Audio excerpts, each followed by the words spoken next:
ভর্তা করা শেষ হয়ে গেলে সেই পাটায় গরম গরম ভাত নিয়ে মাখিয়ে খেতে কে কে বেশি পছন্দ করেন? আমার তো অনেক বেশি পছন্দ। ভর্তা করা শেষ হলে এইভাবে আমি পাটাতে ভাত মাখিয়ে খেয়ে ফেলি। চলেন এবার কি ভর্তা দিয়ে ভাত খাইছিলাম সেটা বলি। প্রথমে কড়াইতে বেশ খানিকটা শিম নিয়ে নিয়েছি, এর ভিতরে পানি দিয়ে শিমগুলো ভালো করে সিদ্ধ করে নিয়েছি।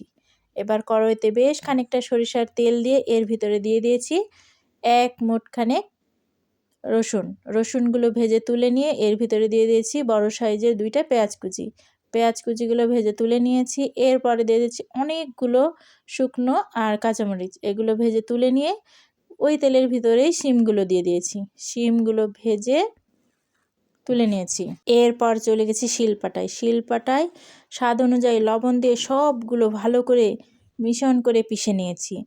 এরপর হাত দিয়ে ভালো করে মাখিয়ে এর ভিতর উপর থেকে দিয়ে দিয়েছিলাম বেশ খানিকটা সরিষার তেল দিয়ে মাখিয়ে তুলে নিলেই হয়ে যাবে আমাদের সুস্বাদু শিম ভর্তা।